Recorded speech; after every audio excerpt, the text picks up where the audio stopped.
Remember to subscribe and hit the notification button to keep up to date with our latest videos.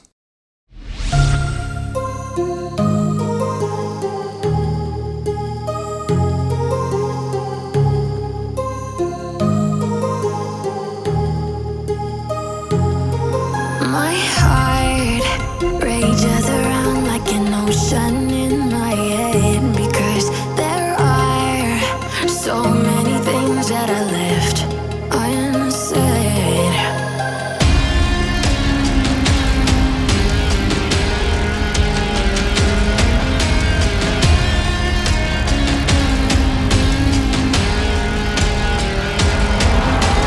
I can almost feel you walking in the distance, but I know that is not reality. If you are echoing around inside these parallel dimensions all alone, now I'll find you in my dreams.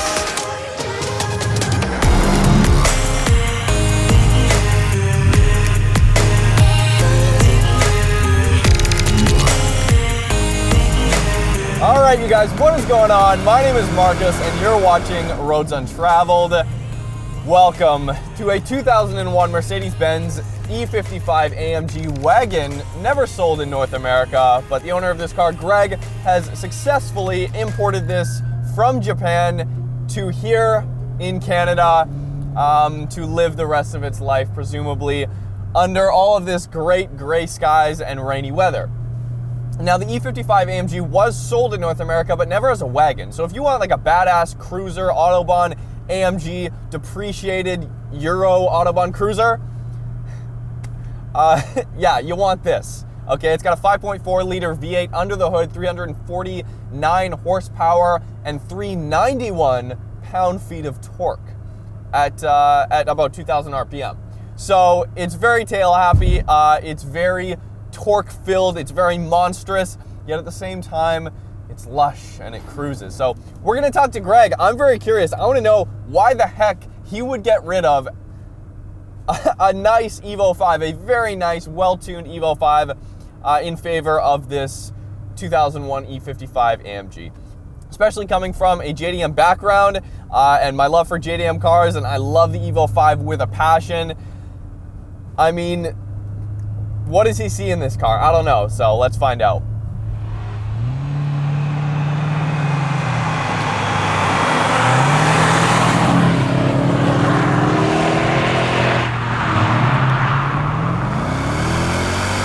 Traction control, 6,000.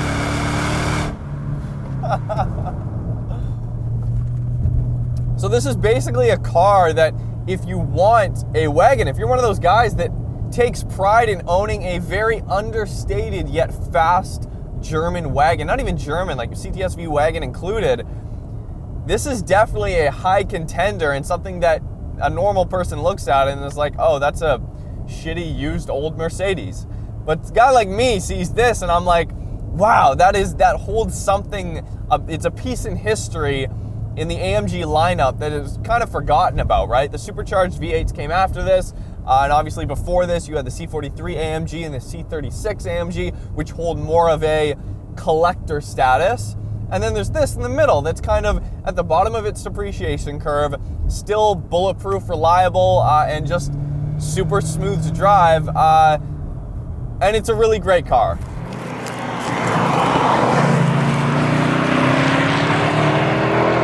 Hey, what's going on, Greg? How's it going? Thanks for bringing the car out. So a few years back, we filmed your Evo 5. Yeah. We took that for a rip. Good times. It was tuned up and everything. Great car. Honestly, I always say the Evo 5 is probably my favorite gen Evo. Yeah, mine too. I mean, I had one. So. Yes, yeah. I mean, they're all very similar, but I wanted to get you in here with this. This is like your new daily, correct? Yep. And I wanted to get you in here because it's like, for those of you watching on the internet, especially JDM fans, are like, how in the hell do you go from selling an Evo 5, one of the most sought after JDM cars on the market, to getting, you know, one of the most sought after AMG wagons?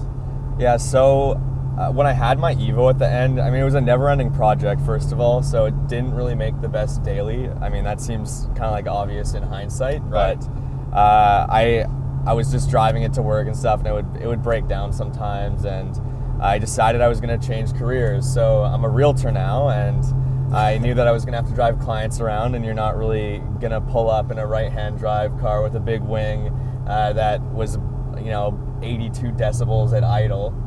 So I decided that I had to kind of cut my losses for the future, just sell it, get something that was a little bit more respectable. Yeah. But I still had to get something that was at least a little bit fun. Yeah, no, Evos do have that, like, the growly idle. Yeah, You know? it was straight through except a muffler, like a pretty terrible can muffler on the back. There was no effort into making that thing quiet. No, but good when you're full throttle in boost. Yeah. But yeah, no, being a realtor, I mean, this is like the ultimate realtor's vehicle. Yeah, I agree. I actually thought about it a lot, what I was gonna get. Mm-hmm. I thought about getting like the generation after this, the W211. I thought about getting one of those. Yeah. I thought about getting an E90 M3 sedan. I thought about getting an ISF, and a lot of these cars were a little bit more money, but except the ISF doesn't really have an Achilles heel, but a lot of the German sedans have Achilles heels, right? Right. Like, yeah, I have heard the transes fail in those too, but everything basically has something that you're like, okay, E90, the rod bearings, or like That's if you get the DCT, then you're worried about the DCT. The W211, the air suspension fails, and it is even further into the Chrysler era of Mercedes, where all the electronics fail. Right. So I kind of was just like, why spend the money when I can get probably, daily driving, this is just as good as those cars. It's a little less fun, but I don't have to worry about it as much. It wasn't, it was cheaper to purchase in the first place, and I've always loved wagons, so it just seemed like a no-brainer. Eventually, it's basic NA. Like there's nothing, like you're saying, there's nothing like the next gen, if I'm correct, is supercharged. So it's like, okay, you've got boost. Sure, you can add a pulley and shit, but then you're just furthering, okay, when's the tranny gonna blow? Yeah, they're actually, I think the drivetrains in those are pretty reliable. Okay. That was actually the biggest thing, right? Because a W211 you can get easily for pretty close to how much this car is worth. Mm-hmm. Like, you could go pick up a W211 E55 for 15 grand on Craigslist pretty much any day. Wow. And they have 469 horsepower from the factory, so it is tempting. Yeah. Like that's a lot of car for 15 grand. That's gotta be probably like some of the most horsepower you can get for 15. Yeah, actually, I didn't even like Benzes at all. Like, if you asked me 3 years ago if I'd ever own a Benz, I would have said no. Like, they're all auto pretty much. Like, yeah, some of them are cool, but I just didn't care about it. And then you start looking into it, and some of the highest power cars you can get for the money are Benzes. Like, you can easily get a Benz, and dog just hanging out. Yep. Like, if you get a W211 for 15 grand, you could be running 11s in the quarter mile for like, not a lot of money, and you can be running 10s if you put a little bit money into it, right? Yeah. So it's kind of like, and it's not your typical, hey, spend 15 to 20 on a C5 Corvette, which like everybody's picking up now because they're continuing to drop. At least, like, in my opinion, like, this has a lot of character. It's got a lot of things about it that you can figure out about it and like get to know about it. Yeah. And like you were showing me all these features that this car has. Like, you guys, I didn't even know this was a thing. Cooled seats in 2001, cooled and heated seats. It's got parking sensors, you said, like back there and in the front. Yeah, there's tons of features in it. They don't all work. Right. I mean, AMG. There's like the other feature I was telling you about, it's called orthopedic seats. Mm-hmm. So there's air pockets in the seats, and you can fill them up to make it firmer or softer. The bolsters will fill up. Right. Well, like I said, it's hit or miss, so sometimes it works, sometimes it doesn't. The hatch is soft close. I don't even know why they would bother doing that, because the weight of the hatch is enough to just close it anyway. Yeah. And it has, just a lot of practical, usable features. Like, it has a dog net that if you put the seats all the way flat, you can hook it up in the front or in the back. Like, it's the most practical car I've ever owned by far. I had 2 7-foot tall bookshelves in the back. Seriously? Yeah, when I was moving. So it's like,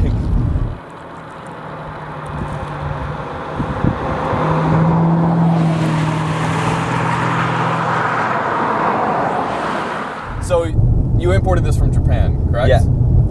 is crazy because like up until today I really didn't. I mean, now it totally makes sense, but this only came as a sedan in the North American market. Yeah. But all of, obviously, like most older European cars, Europe got all the cool shit.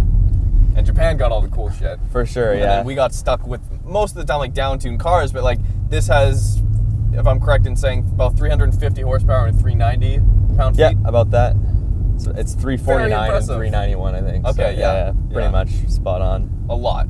Yeah, Like- enough. Yeah, oh yeah, 391, like that's... Yeah, speaking of Corvettes, I mean, that's Corvette levels of torque. That's like, you know, LS swap kind of numbers. Yeah, so it's definitely quick, but I definitely, you know, I would like more power, but it's enough.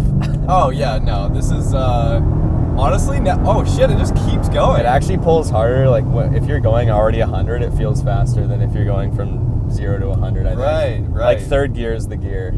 Yeah, third is the pull. I mean, the speedo goes right up to 280k. Yeah, I think it's electronically limited at 255. Okay. Yeah, I haven't. think? I think. Yeah, I haven't gotten that high. No, it would yeah. take a while to hit 255. I think. I mean, 200 could come pretty quick. I was gonna but- say probably 0 Yeah. to 200 would be a good, Yeah. good run for this car. Because yeah. we have plenty of roads here where you can do 200, right? Yes. Yeah.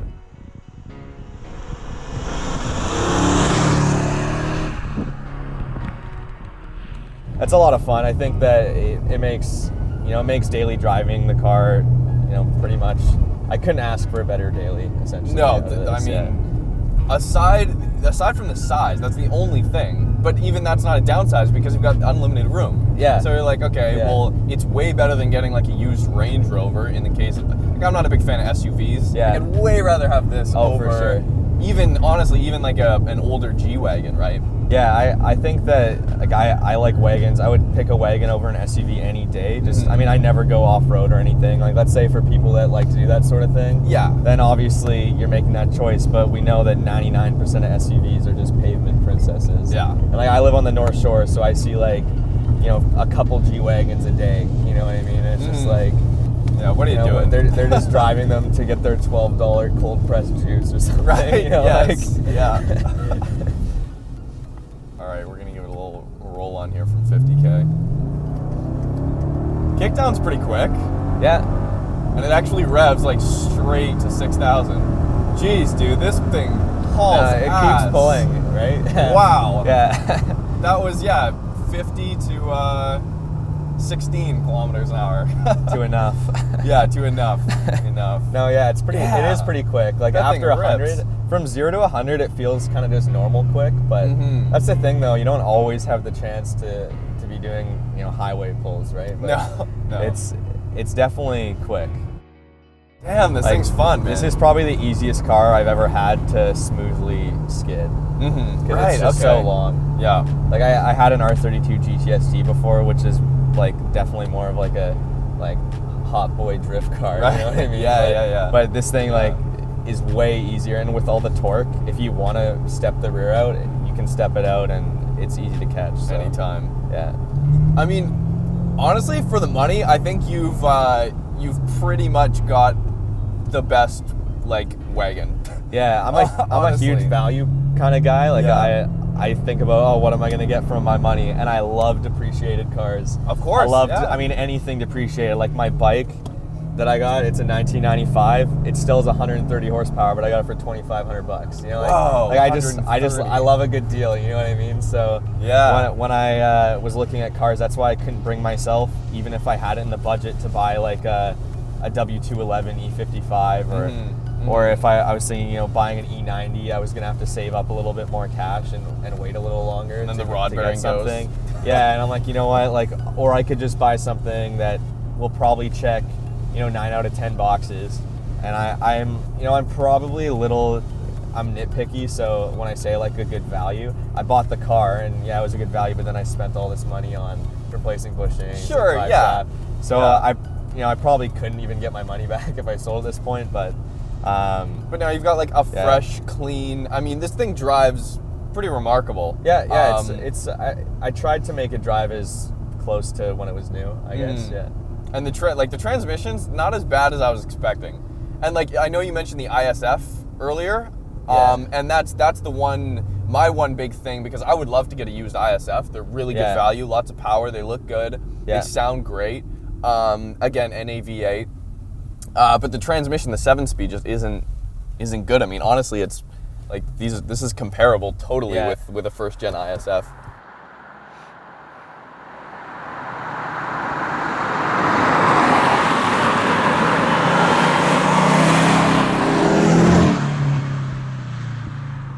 Yeah, dude. Yeah, thanks for letting me drive your car. This is, like I said to you before off camera, I've always loved the C43 AMG. Yeah. And of course the C36, but I just love AMGs with V8s, obviously. But yeah, no, this is great. This is definitely the oldest AMG I've driven, and thoroughly impressed.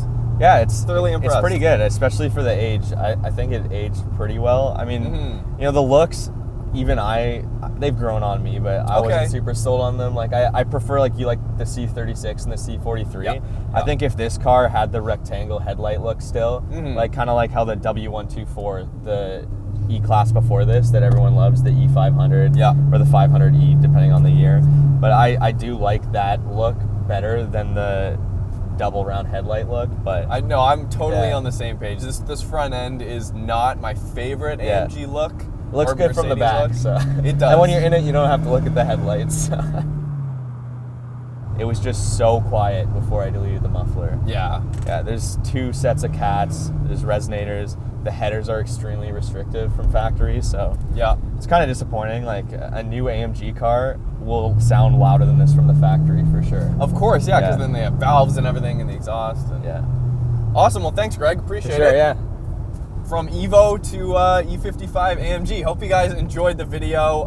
This was a good little rip, good old AMG stuff. Honestly, I'd probably have this over, like I said before, a G-Wagon.